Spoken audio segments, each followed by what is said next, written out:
हिंदी विभाग, ख्वाजा मोइनुद्दीन चिश्ती, भाषा विश्वविद्यालय, लखनऊ से। मेरा आज का वक्तव्य विषय अनुवाद सिद्धांत पर है। अनुवाद सिद्धांत, स्वरूप व विकास। सबसे पहले अनुवाद शब्द की व्युत्पत्ति के बारे में हमें देखना होता है। अनुवाद का अर्थ क्या है? अनुवाद है क्या? अनुवाद शब्द का संबंध वद धातु से है, जिसका अर्थ होता है बोलना या कहना। वद धातु में अनु उपसर्ग जब हम लगाते हैं, अनु उपसर्ग लगाने का अर्थ हो जाता है अनुकरण करने के अर्थ में। जब हम उसमें अनु उपसर्ग लगाते हैं तो अनुवाद शब्द बनता है।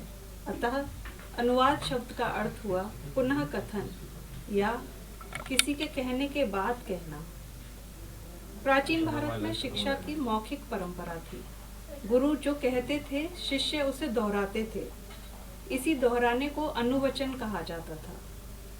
इस प्रकार संस्कृत में अनुवाद शब्द का प्रयोग दोहराना, ज्ञात को कहना या पुनरावृत्ति आदि अर्थों में हुआ है।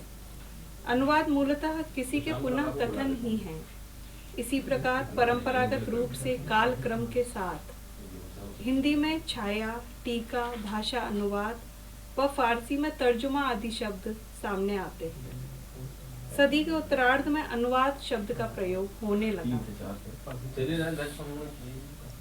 इसकी परिभाषाएं अगर हम देखें तो आधुनिक लेखकों व विचारकों ने भिन्न भिन्न परिभाषाएं दी हैं, जिनमें डॉक्टर भोलानाथ तिवारी जी की परिभाषा प्रमुख हो जाती है कि भाषा ध्वन्यात्मक प्रतीकों की व्यवस्था है और अनुवाद इन्हीं प्रतीकों का पुनर्स्थापन।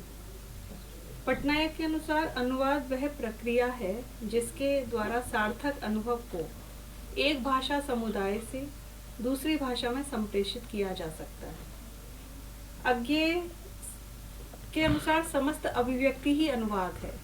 अज्ञेय इन दोनों परिभाषाओं से भी आगे का पार्ट उनको समझाते हैं।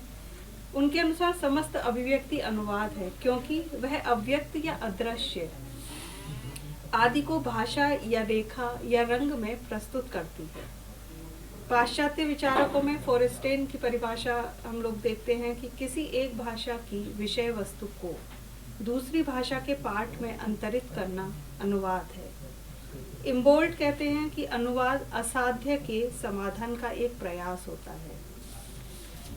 इसका स्वरूप क्या है?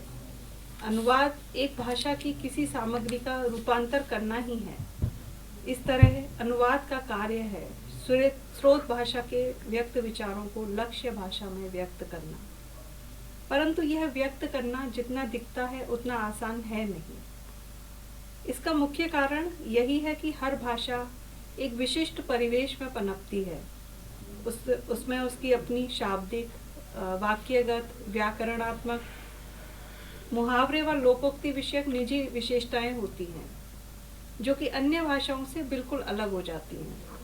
प्राय स्रोत भाषा में अभिव्यक्त अर्थ की तुलना में लक्ष्य भाषा में अभिव्यक्त अर्थ या तो विस्तृत हो जाता है या संकुचित हो जाता है या फिर बिल्कुल भिन्न अर्थ हमारे सामने आता है। मूल या अनुवाद को पूरी तरह से एक समान नहीं माना जा सकता। अनुवादक को अनुवाद करते समय इस बात से बहुत सतर्क रहना चाहिए कि लक्ष्य भाषा में अनुवाद उसकी सहज प्रकृति के अनुरूप हो, ना कि स्रोत भाषा का छाया रूप लगे। अब स्वरूप के विषय में जब हम विस्तृत रूप से देखते हैं तो कई बातें सामने आती हैं कि अनुवाद कला है, विज्ञान है या शिल्प है। इस विषय में भी विद्वानों में पर्याप्त मतभेद दिखाई देते हैं। अनुवाद के स्वरूप में के बारे में प्राय विद्वानों में मतभेद रहा है। कुछ विद्वान अनुवाद को मानविकी, ह्यूमैनिटी वर्ग में शामिल करते हैं और कला संकाय के अंतर्गत मानते हैं। वहीं विद्वानों का एक समूह ऐसा भी है जो इसे विज्ञान की श्रेणी में रखता है, क्योंकि अनुवाद में प्रविधि व तकनीक या टेक्निक का प्रयोग होता है और उसके कुछ निर्धारित सिद्धांत भी होते हैं। वहीं विद्वानों का एक वर्ग ऐसा भी है जो इसे न कला मानता है न विज्ञान, बल्कि वह अनुवाद को एक सृजनात्मक कला के रूप में देखते हैं। इसे शिल्प के अंतर्गत वर्गीकृत करते हैं। अनुवाद कला है।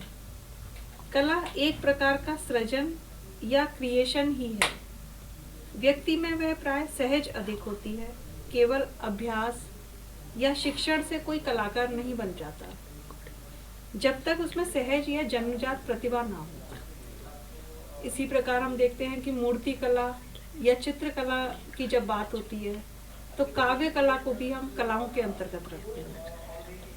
यही कारण है क्योंकि काव्य भी प्रतिभा से उत्पन्न होता है, इसीलिए उसको हम कलाओं के अंतर्गत रखते हैं। जब सृजनात्मक साहित्य का अनुवाद किया जाता है तो वह मात्र शाब्दिक प्रतिस्थापन नहीं होगा, बल्कि अनुवादक को मूल लेखक के उस महान क्षण को फिर से जीना होता है।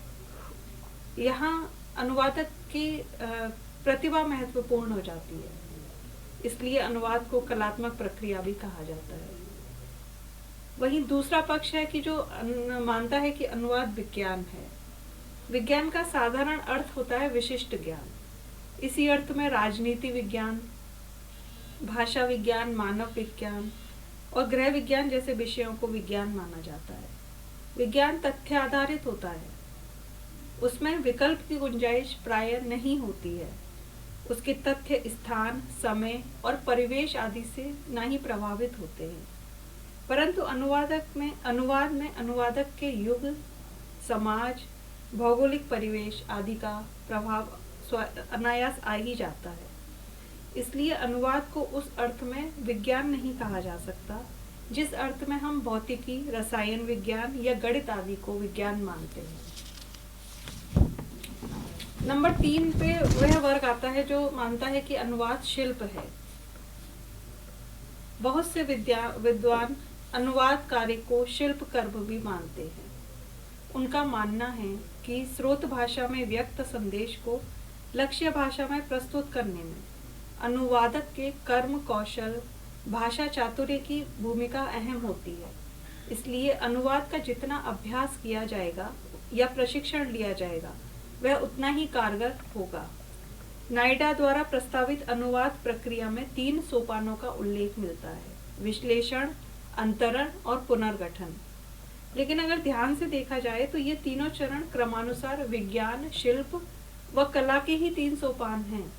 अनुवाद पारिभाषिक अर्थ में न विज्ञान है और न कला। निश्चित रूप से यह शिल्प भी नहीं है। अगर उपरोक्त की समीक्षा करें तो हम देखते हैं कि यह कला, विज्ञान व शिल्प इन तीनों तथ्यों के समावेश का ही विषय है। साहित्यिक अनुवाद में जहाँ कला की प्रधानता होती है, वहीं वैज्ञानिक व शास्त्रीय अनुवाद में विज्ञान की। शिल्प का प्रयोग हम सर्वत्र देखते हैं। आज के लिए बस इतना ही। धन्यवाद।